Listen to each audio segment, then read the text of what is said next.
ओम शांति।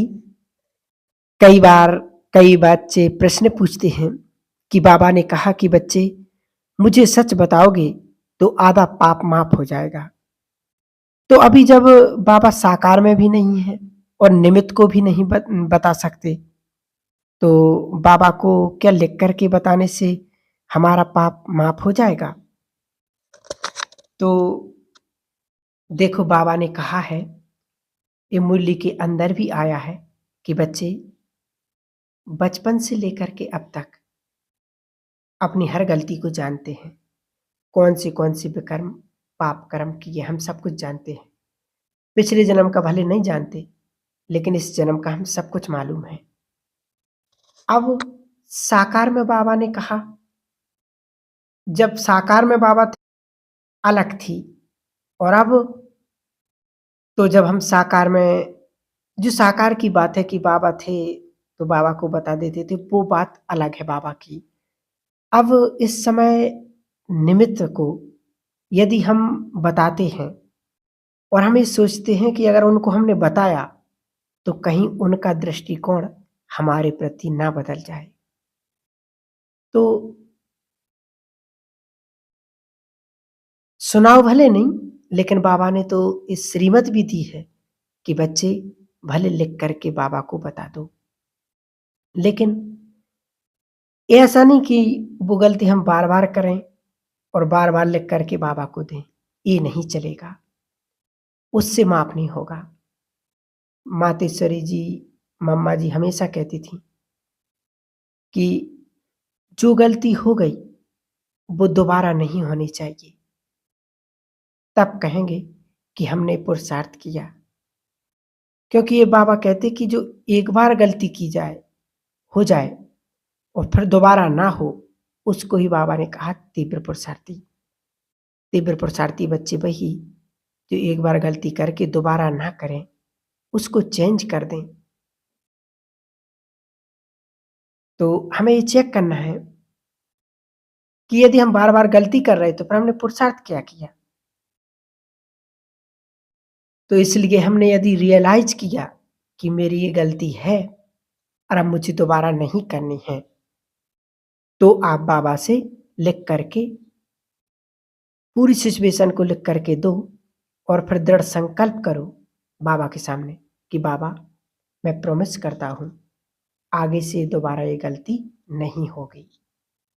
तब जाकर के जो लिखा है उसमें आधा माफ हो सकता है ना। लेकिन उसके बाद सचमुच परीक्षा तो देखो आएगी, परीक्षा तो आएगी, लेकिन और फेल हो गए यदि, फिर वो लिखा हुआ में आधा माफ नहीं होगा।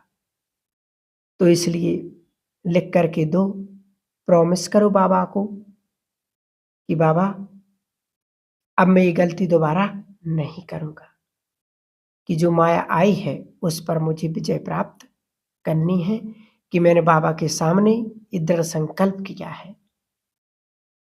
तब जाकर के बाबा हमें माफ करेगा।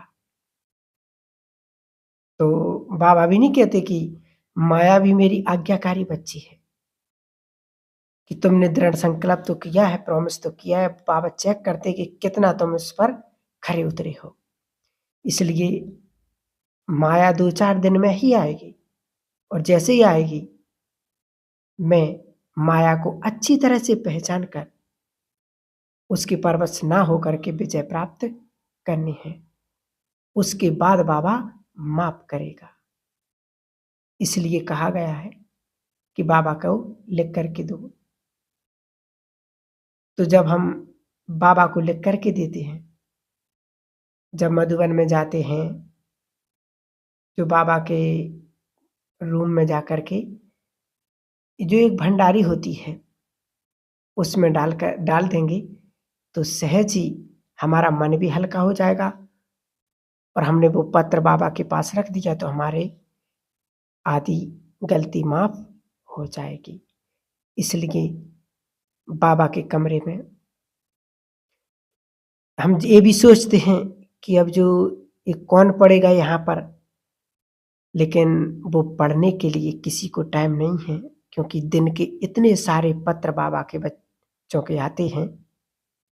क्योंकि हमने अगर बाबा के पास रख दिया वो पत्र, तो वो बाबा के पास पहुँच गया, बाबा ने पढ़ लिया और वो जितने भी सारे पत्र रहते हैं, उनको इकट्ठा करके और एक जगह पर जला दिया जाता है।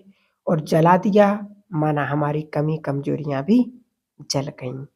इसलिए हम बाबा को लिख कर के भी पत्र भेज सकते हैं, अपनी कमी कमजोरियाँ भी बता सकते हैं। इसलिए जब भी आप मधुबन में जाते हो, बाबा मिलन पे जाते हो, उस भंडारी में आप अपनी पत्र को, अपनी कमी कमजोरियों को डालकर आप निश्चिंत हो जाइए। लेकिन पत्र लिखते हुए बाबा को प्रॉमिस ज़रूर करना है कि बाबा अब मैं ये गलती कभी दोबारा नहीं करूँगा। लेकिन परिस्थितियाँ, परीक्षाएँ तो आएँगी, क्योंकि वो देखते हैं बाबा कि बच्चे ने प्रॉमिस किया है, कहाँ तक ये निडर और कहाँ तक प्रॉमिस पर खरा उतरा है। तो परीक्षाएँ आएँगी, लेकिन हमें घबराना नहीं है। बाबा ज़रूर हमारे पत्र को पढ़ेगा, सुनेगा, वो जवाब भी मुरली के द्वारा हमें देगा। इसलिए अपनी गलती को, अपनी बुराइयों को पत्र में लिख कर के बाबा को सौंपें और लिख कर के प्रॉमिस ज़रूर करें। ठीक है? ओम शांति।